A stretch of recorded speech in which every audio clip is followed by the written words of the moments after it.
Hare Krishna, Krishna Krishna, Hare Hare, Hare Rama, Rama Rama, Hare Hare. Got an urgent phone call to make? Holding your phone?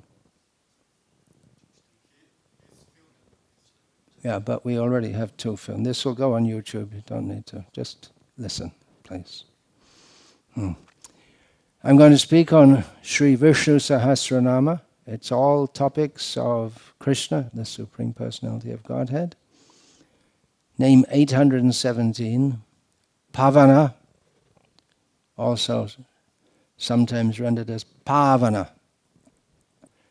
This name already came up in the 3rd century. That means in the 3rd series of 100 names.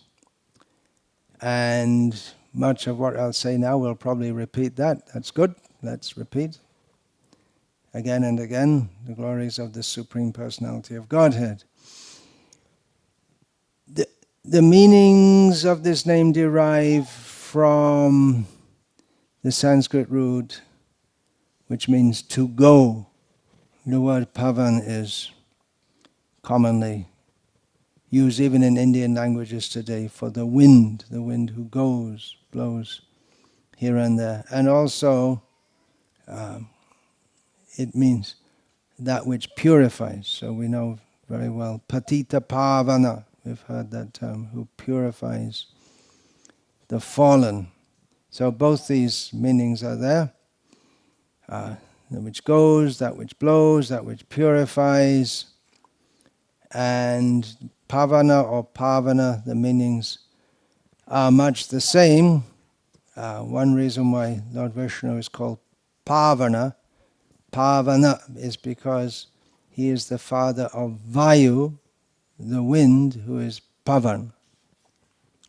Yeah, so that word Pavan is common in some Indian languages, is used to mean the wind.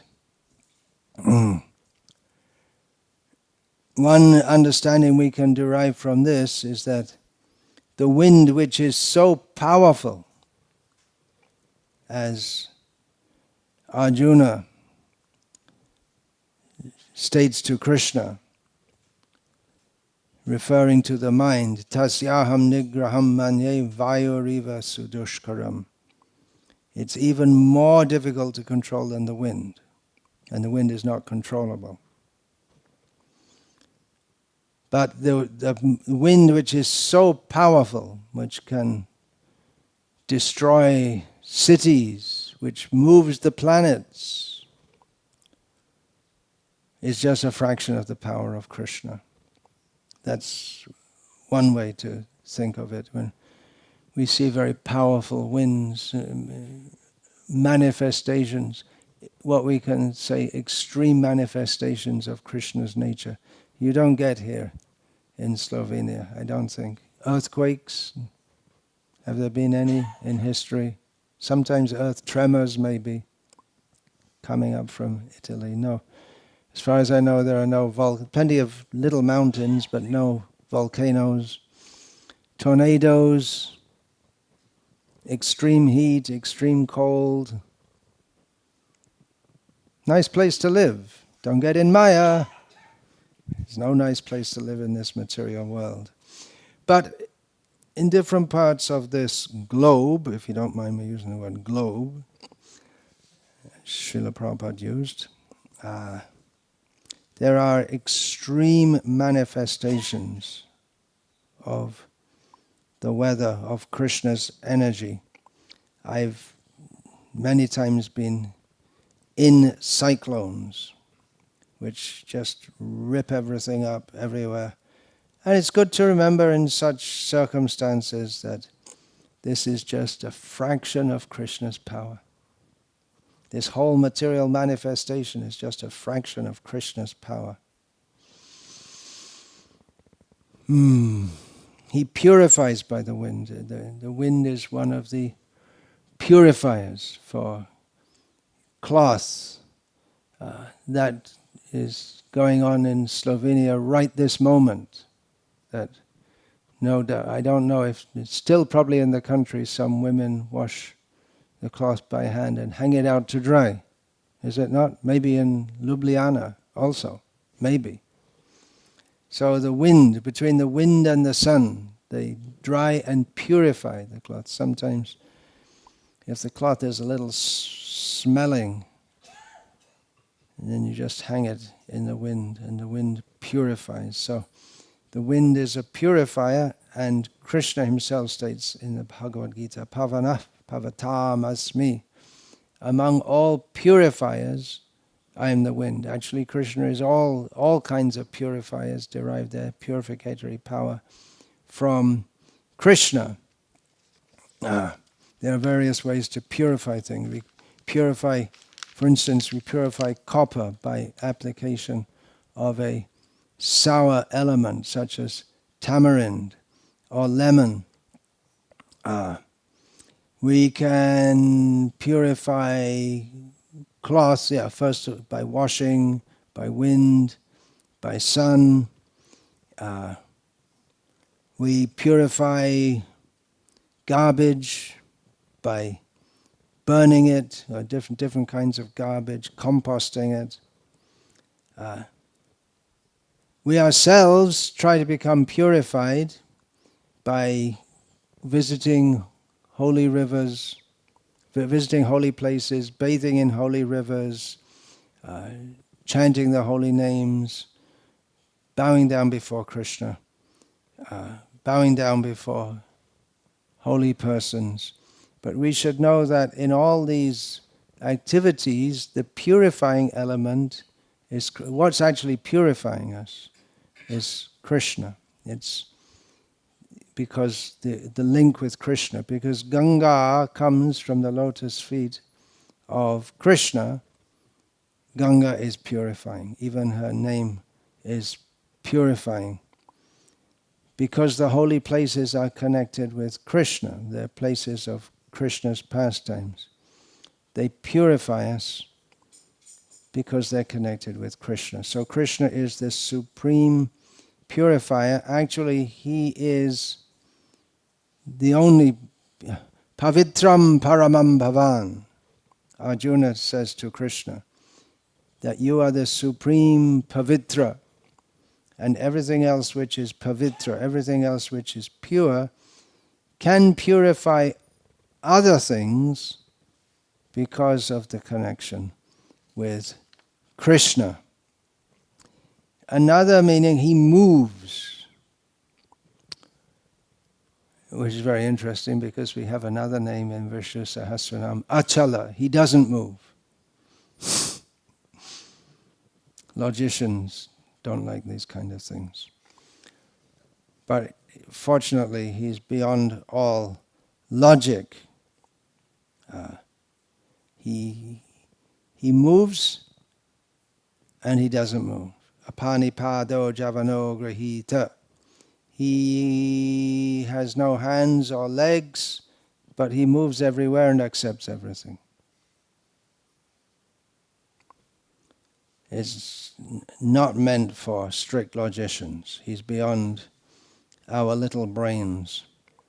He moves. Where does he move? How does he move? He moves to his devotees in their distress, and the great example, well, there are so many examples in this regard, but one famous example is that of Gajendra. He moved to Gajendra. He was sitting in Vaikuntha. All of a sudden he heard a distress call, and he immediately rushed out, not even stopping to adjust his clothing. And Lakshmi said, where are you running to? And just have to go immediately, no waiting. For his devotee. But you have to look respectable. He's off immediately, no waiting. We see the pictorial depiction of Gajendra, that's in Srila Prabhupada's presentation of Srimad Bhagavatam, 8th canto. Gajendra in the water with the crocodile holding his foot. Gajendra holding a lotus flower up, and here he comes, Lord Vishnu, on Garuda, coming immediately to save him. So he moves to his devotees to remove their distress. In so many instances. Very famous also, Draupadi. Govinda! Govinda! Govinda! She called out for Govinda, and Govinda manifested himself in the form of an endless sari. Then again, when Durvasa came at the request of Duryodhana, he came to the place of where the Pandavas were staying in the forest, came with his 50,000 disciples at lunchtime or just after lunchtime and said, you're a king, you can feed us? Yes, yes. But the only thing was that Draupadi had already eaten. There was the Akshaya Patra, that the dish from which any amount of food can be served. But that would last until she took last of all Draupadi, and when she took, it was finished for the day. It's finished for the day. What to do? Oh, Krishna, Krishna, what do we do now? Krishna comes. He immediately came. He wasn't there at the time, but he immediately came at the request of Draupadi, who is so dear to him. And you all know the story, but it's nice to recount it again. Is there anything left in the pot? No, nothing. Anything? Just a little fleck of rice. Okay, give that to me. Yasmin tushte jagat tushta. I'm satisfied. And all Durvasas,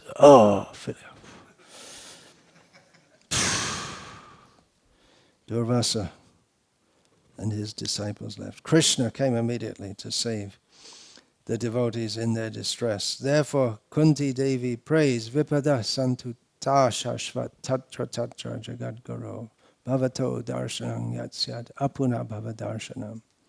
Distress is good. People generally pray to Krishna to remove their distress. But Kunti Devi prays, may there ever be distress as long as we're in this world, because then we'll always be calling out to you, you'll always be coming to us. Pavana means to come, to move. And then we'll see you, and when we see you, we'll no longer see repeated birth and death. One of the Alvas, Namalva, he says that now you've come to take a place in my heart, but you're famous as going, moving, that's your name, so please don't move. You be Pavan to come, but when you've come, achala, don't go away again. I'm adding to it. Yeah, this I say, he purifies, that's in the form of wind, fire, water. Yeah, fire is also a purifier. Gold is purified by fire. So Shankaracharya gives this meaning of the name. Just consider how purifying he is, that just if we remember him, the dirt in our heart becomes, at least as long as we're remembering him, the dirt in the heart goes away. We may have so many, well, I can speak for myself, so many dirty things in the heart, but simply by remembering him, we become purified. Apavitra, that word. Apavitra, pavitro va, sarva vastam gotopi va, yasmarit pundarikaksham, sabhaya abhyantara shuchihi. Simply by remembering the lotus-eyed Lord, one may be pure or impure. That means there's mental purity, mental impurity. There's physical. This verse is usually recited in respect to physical impurity. The one is physically impure when one has passed stool until one bathes, One is impure after the birth of a child in the family, or after a death in the family. One is impure after eating. There are so many states of impurity, but simply by remembering him, one is pure in all respects. Of course, that doesn't mean we should go on the altar to worship the Lord without bathing after passing stool, but theoretically one could do so, but it is forbidden in Shastra because their physical purity is required, but constitutionally one is pure simply by remembering the Lord. That's why a pure devotee, or even for that matter a sannyasi who's accepted as having achieved the Paramahamsa stage of life, there are no rules for him. There are no Vedic rules. He's beyond the rules because he's come to the perfection of smartavya satatang Vishnu, vismartavya najatuchit, sarva vidhi nishedasya, etaya eva kinkaraha. All the rules in the Shastras are meant to serve the two principles, which are actually one principle, of always remembering Krishna and never forgetting him. So if one does that all the time, then he's automatically completely pure. But still, for the sake of instructing others, Paramahamsas generally follow all these rules. So this is a very important name for us because we're in this material world. Why are we in this material world? Impurity, that doesn't mean specifically the bodily impurity, but impurity of consciousness. The tendency to want to enjoy this world separately from Krishna keeps us separate from Krishna and fills the mind with so many different desires. Hoya, we become under the clutches of Maya. Krishna bhuli se jeev anadi barhimuk ataiv maya tare deya samsaraduk. Krishna bahimuk hoya bhogavancha kare nikatasta maya tare japarti adhare. Forgetting Krishna, since time immemorial, we are suffering in this material existence.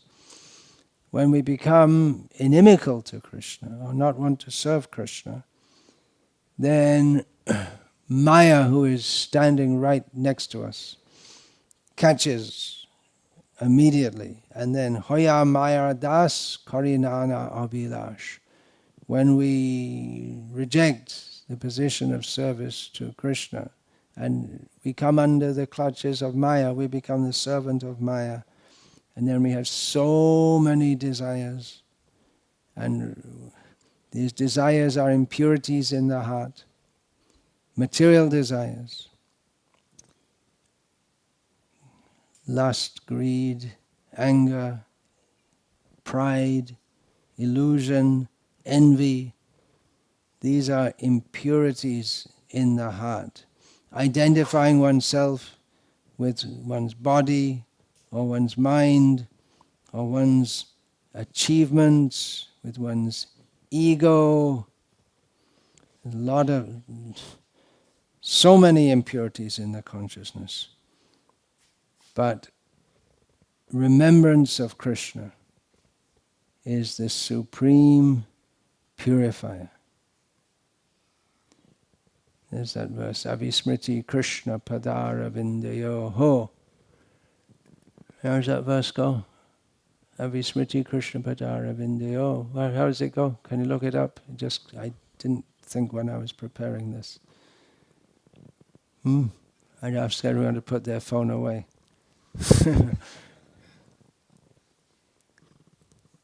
Chachang Chanod. You got it? Avismriti Krishna Padara Vindayoho. Shinotya Bhadrani Chas Shantanoti. That by non-forgetfulness of Krishna, of the lotus feet of Krishna, it destroys all that is inauspicious and brings in all that is auspicious. What's the next line?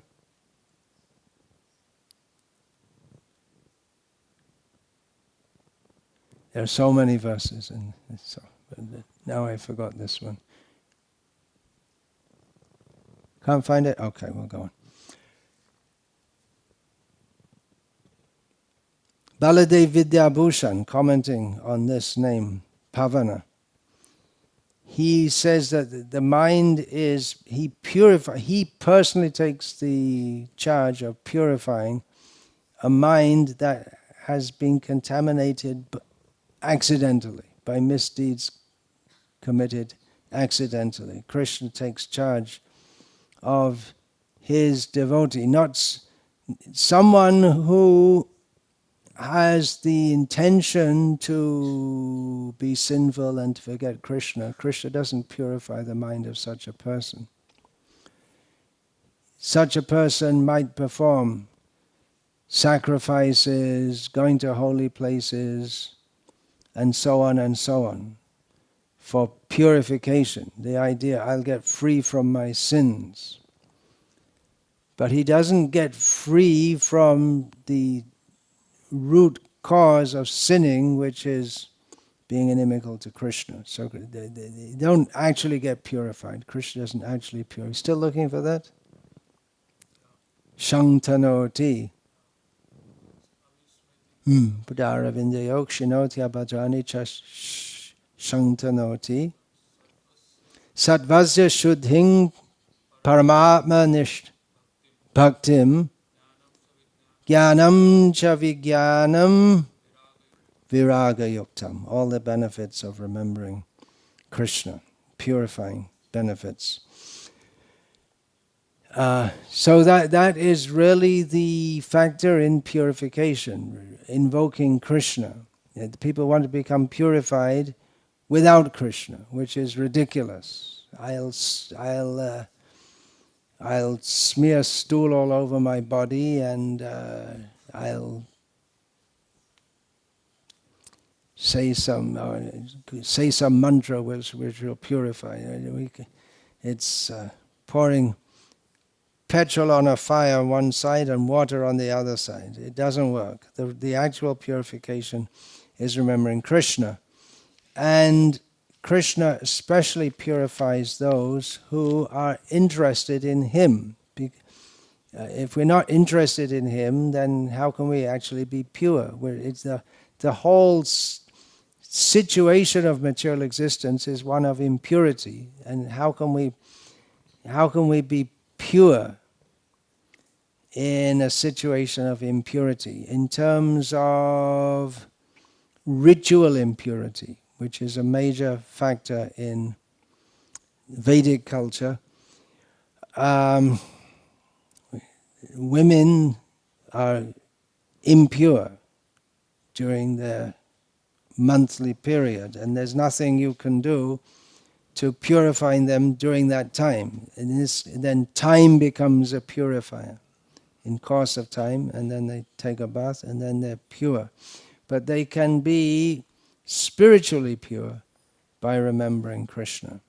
All impurities are removed from the heart of a devotee by Krishna himself, even if they accidentally commit sins, as stated in the Bhagavatam, Svapadamulam bhajata priyasya tyaktanya bhavasya hari pareshaha vikarma yach chot patitang katanchid dunoti sarvam hridi sannivishtaha. Someone who has taken full shelter at the lotus feet of Krishna and worships them with love, but who nevertheless performs some sinful activity. The nature of this material world is it's very hard to avoid sinful activities.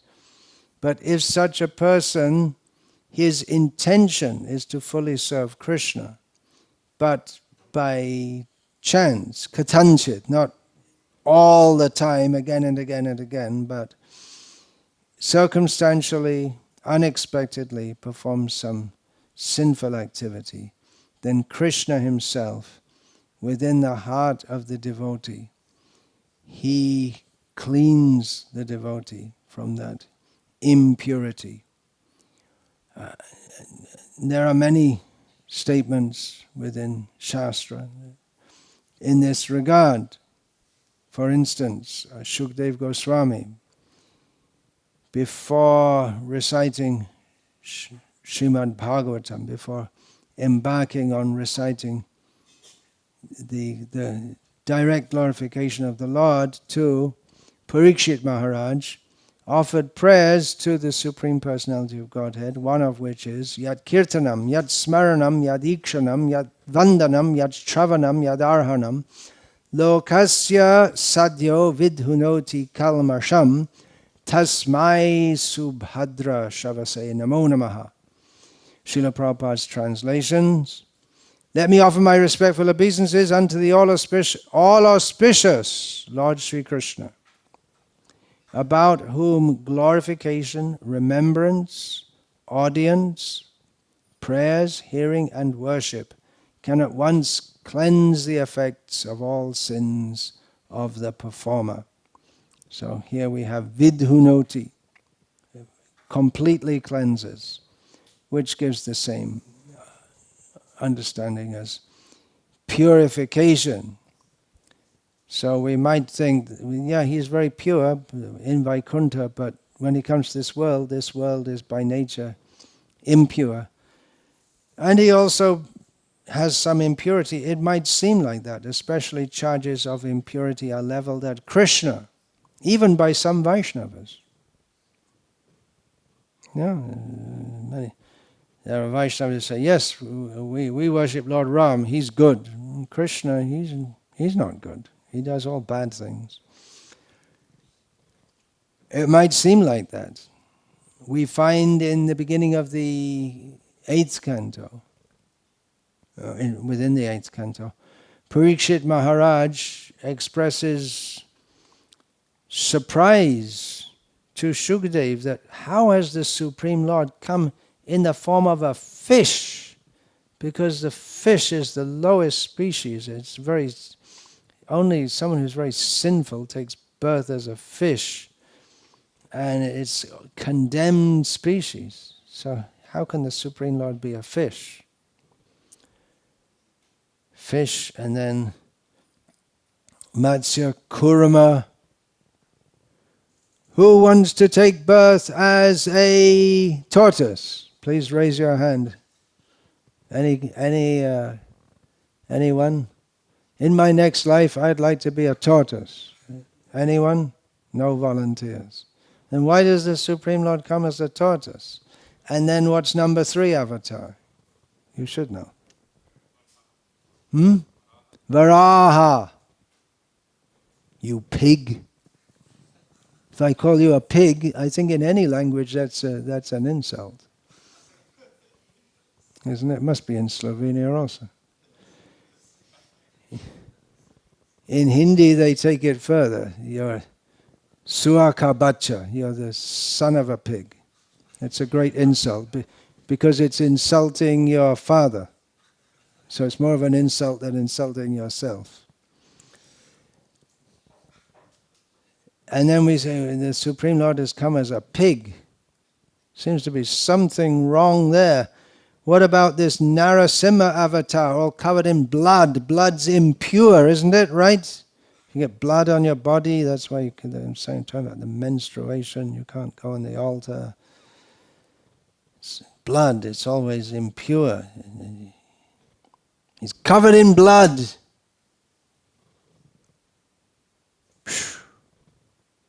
Who do we have next? Nice little Brahmin boy. Nice Brahmin boy. But he's cheating and lying and stealing in the name of a Brahmin. He's just, you get all these Brahmins in the holy places. I guess they're following in the footsteps of Vamana. Then we get Parashuram, another blood kind of fellow. And then we have Rama, Rama, they say he's pure, but exiled his wife, and this Shurpanaka, it's just a woman, and what can you do? Had a nose cut off, so many things. And Balaram gets drunk. Buddha, yeah, they say he's the purest, he's the best, right? But he's an atheist.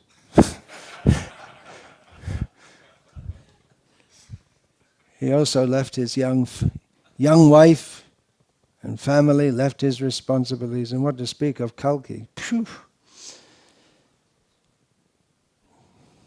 Just, he comes, the mass genocide is yet to come. So they all appear to be impure, if we judge them from a worldly perspective. However, Sri Madhvacharya especially has analyzed in great detail in his commentary on the Brahma Sutras that the Supreme Lord has no defects whatsoever. Therefore, he is called Pavana.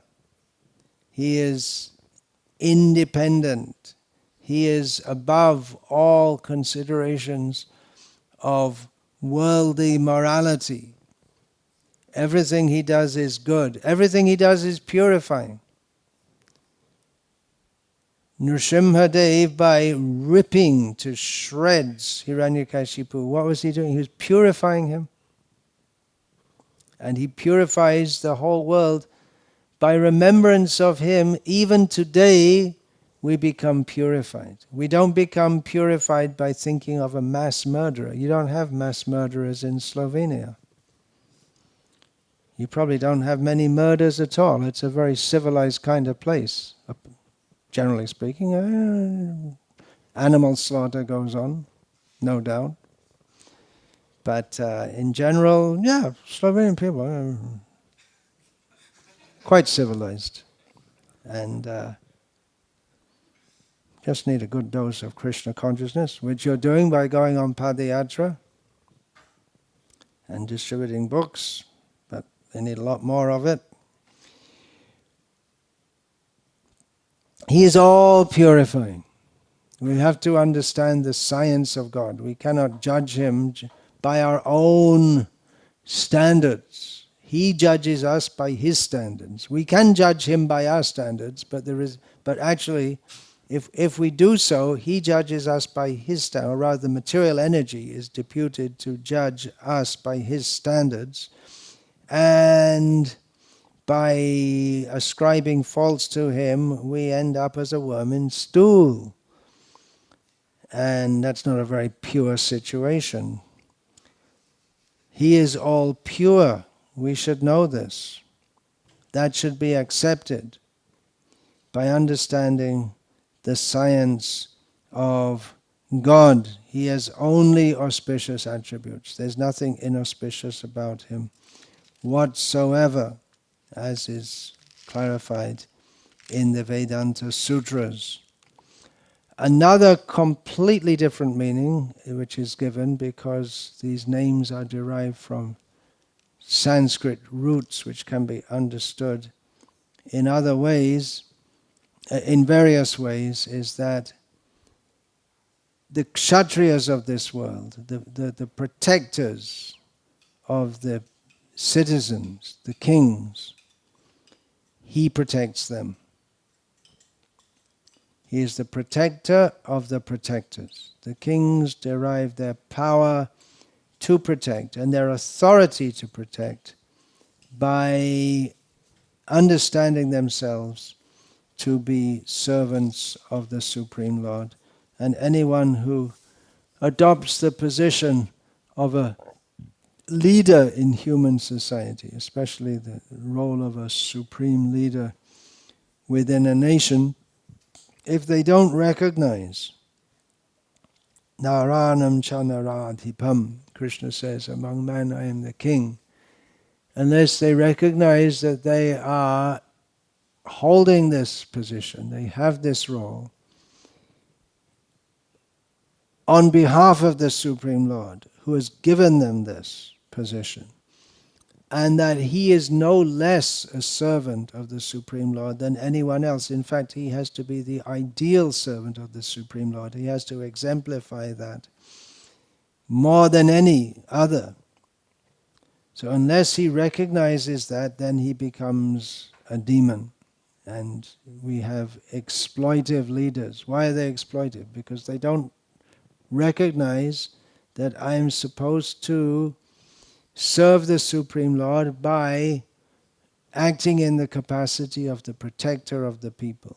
He protects me, and he protects me in my function of protecting the people. I cannot actually personally protect them, but he gives me the authority to do so and the ability to do so. We find in the Bhagavad Gita, Lord Krishna mentions one of the facets, one of the characteristics of a demon is Ishvara Bhava. He thinks, I'm God.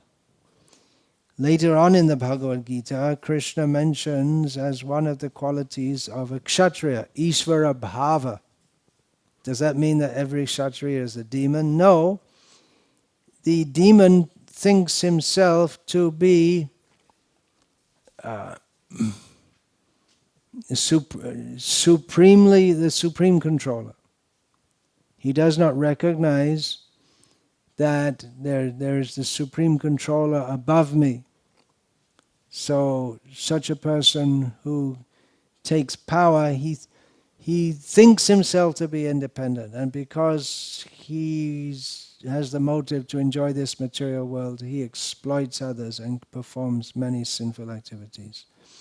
But a pious Kshatriya, his Ishvara Bhava, means he always remembers Krishna.